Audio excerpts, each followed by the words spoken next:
भारत की संसद में वर्तमान सत्ता के गृह मंत्री ने जब यह दोहराया कि हम गिलगित बल्तिस्तान भी लेंगे, हम अक्साई चीन भी लेंगे, तो मेरी गुजारिश है कि जो 2 सीटें हैं जिन्हें आपने एंग्लो इंडियन, जो अंग्रेज यहां से चले गए थे और उनकी जो यहां जायज और नाजायज वंशज छोड़ के गए थे, जिनकी गिनती भारत के कानून मंत्री ने संसद में बताया कि वो मात्र 262 हैं गिनती के, लेकिन बल्तिस्तानी इस देश में हजारों की तादाद में हैं। मैं बार बार सरकार से कहता हूं कि सरकार अपने तंत्र को जैसे चलाना चाहती है चलाए, लेकिन मैं इस भारत राष्ट्र का एक नागरिक होने के नाते अपनी जिम्मेदारी समझता हूं कि हो सकता है कि सरकारों की निगाह वहां तक न पहुंच पाती हो। मैं अपनी बात कह के कुछ चीजों को सार्वजनिक करता हूं, यह सरकार का काम है कि वो उसको ढूंढे, कैसे उसका सदुपयोग हो। अगर आपको गिलगित बल्तिस्तान लेना ही है, लेने से पहले जो साइकोलॉजिकल युद्ध है उसकी शुरुआत इसी से हो सकती है कि जो भारत की लोकसभा में 2 सीटें राष्ट्रपति नॉमिनेट करता है, एंग्लो इंडियन की जिनकी गिनती 262 है, हजारों की तादाद में बल्तिस्तानी भी हैं, गिलगित के लोग भी हैं, अगर कोई उस कौम के अंदर से एक शख्स है, साफ सुथरा है, ईमानदार है, प्रोफेशनल है, वो किसी दुकानदारी नहीं चलाता, कोई मजहब की दुकान उसने नहीं खोली है, वो किसी मस्जिद का मौलवी नहीं है, इमाम नहीं है, उसका नाम है सिकंदर रिजवी। सरकार को चाहिए कि उन 2 लोकसभा सीटों में से समाप्त करे ये एंग्लो इंडियन का कहानी। ये एंग्लो इंडियन किसका रिप्रेजेंटेटिव है? ये उस इंग्लैंड की पार्लियामेंट का। सरकार ने ये बात आज से कोई 7-8 महीने पहले मैंने नासिक में कही थी, और उस वक्त मैंने कहा था कि सरकार को ये एंग्लो इंडियन के नाम पे चलने वाला फ्रॉड समाप्त करना चाहिए और ये जो 2 सीटें हैं इन्हें समाप्त कर देनी चाहिए। लेकिन मेरी राय थी, सरकार माने या न माने, लेकिन एक राष्ट्र के सिटीजन के नाम पे, नागरिक के नाम पे सरकार के सामने मुझे अपनी बात रखनी चाहिए। मेरी बात सरकार रिजेक्ट कर दे, मुझे कोई दुख नहीं है, लेकिन मुझे दुख जब होगा कि जब मैं ये बात नहीं कहूंगा। उन 2 सीटों का बंटवारा करें कि जो पाकिस्तान ऑक्युपाइड कश्मीर है उसके नुमाइंदे जो भारत में कश्मीर में पिछले 70 साल से जो जिहादी सरकार थी, जिन्होंने वहां का नागरिक उन्हें नहीं बनने दिया था, जो मीरपुर से आए थे, जो मुजफ्फराबाद से आए थे, वो 7 लाख कश्मीरी जम्मू में रह रहे हैं, टेंटों में रह रहे थे। उनके एक आदमी को आप लोकसभा में नॉमिनेट कीजिए, कहिए कि इन लोगों की जमीन पर पाकिस्तानी फौज ने नाजायज कब्जा कर लिया है, भारत इसको आजाद कराएगा, लेकिन वहां की नुमाइंदगी जारी रहनी चाहिए। इसलिए जो 2 सीटें थी जिन्हें आपने एंग्लो इंडियन के कोटे से समाप्त कर दिया है, अब वहां एक पीओके की सीट होनी चाहिए, एक गिलगित बल्तिस्तानी को सीट जानी चाहिए, और लोकसभा की उस नॉमिनेटेड सीट के ऊपर क्या सिकंदर रिजवी से ज्यादा कोई फिट आदमी हो सकता है, योग्य आदमी हो सकता है? लड़ाई यहां से शुरू करिए कि भारत की पार्लियामेंट के अंदर अगर पीओके का एक नुमाइंदा नॉमिनेट हुआ है, एक गिलगित बल्तिस्तान का नुमाइंदा हुआ है, तो आपने अंतरराष्ट्रीय स्तर पर अपना यह क्लेम और मजबूत कर दिया कि सच में वो हमारा हिस्सा है, हम लेंगे। हो सकता है दुश्मन ने हमसे वो छीन लिया हो, धोखे से छीन लिया हो, वो कब आएगा ठीक है। इस देश में तो तिब्बत की सरकार एग्जाइल में चल रही है, उनका प्रधानमंत्री राष्ट्रपति है। हम तिब्बत को कब आजाद कराएंगे? नहीं कराएंगे, क्योंकि उस पर हमारा कब्जा नहीं है, लेकिन जो हमारा हिस्सा था उस पर नाजायज कब्जा किसी ने कर लिया है, वहां के बाशिंदे यहां रह रहे हैं। उनमें पाकिस्तान ऑक्युपाइड कश्मीर और गिलगित बल्तिस्तान, ये 2 सीटें जो समाप्त हुई हैं आपकी एंग्लो इंडियन के फ्रॉड से, वहां नॉमिनेट कीजिए। और ये जो कश्मीर में 7 लाख कश्मीरी हिंदू जो भाग के पाकिस्तान से यहां आया था, आप कश्मीर के अंदर जब चुनाव कराने जाएं तो आपके कश्मीर की विधानसभा के बारे में सबको पता होगा कि कुल मिलाकर के 121 सीटें हैं और 111 सीटें हैं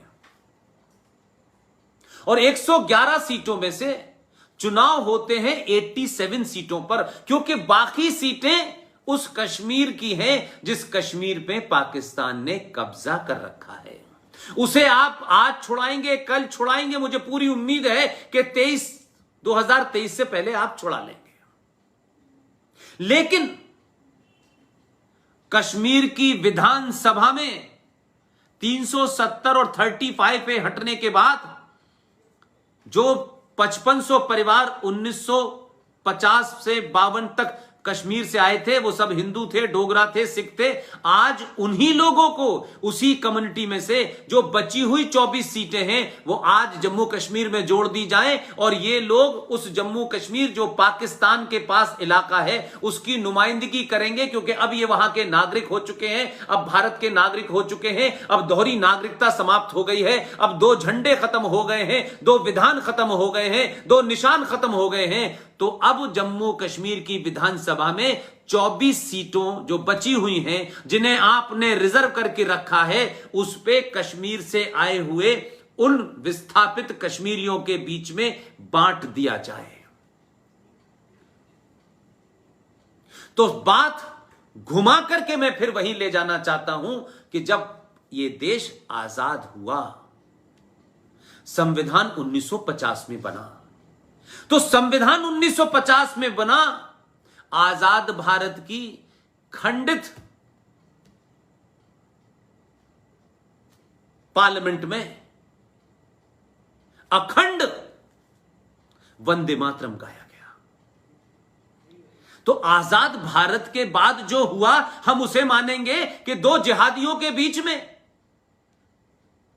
देश के गद्दार जो थे, वो जिन्ना भी था, वो मौलाना आजाद भी था, और किसी पार्टी का आप कोई समझौता कर लें। ये समझौता तो कुछ ऐसे ही हो रहा है कि भारत की सरकार का आज जो भी चाइना के साथ विवाद है, लेकिन एक पार्टी ये कह रही है कि हमारा समझौता वहां की रूलिंग पार्टी के साथ है कि हम दोनों आपस में एक दूसरे को हाई लेवल इंफॉर्मेशन देंगे।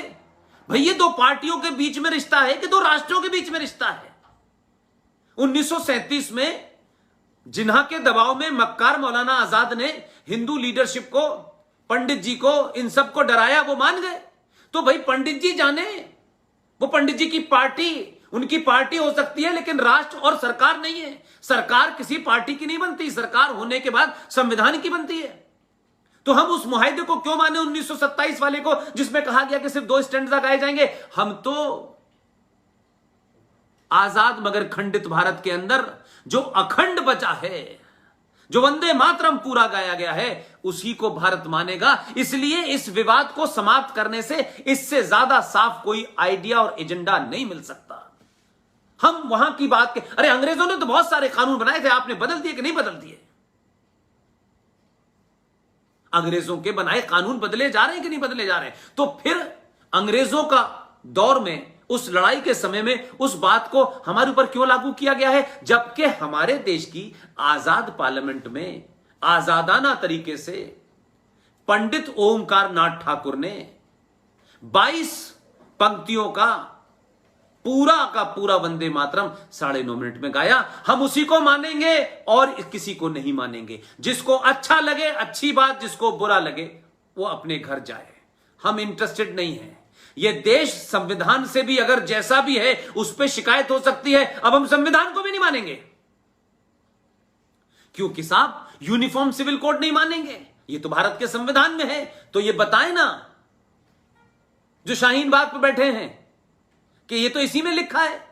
बहुत संविधान का ध्यान आ रहा है, तो उसी संविधान में जनसंख्या नियंत्रण लिखा हुआ है। तो सरकारें क्यों डर रही हैं? अब तक की सरकारें डरी, समझ में आता है। आप तो वो निडर लोग हैं जो संविधान को ही अपना ग्रंथ मानते हैं।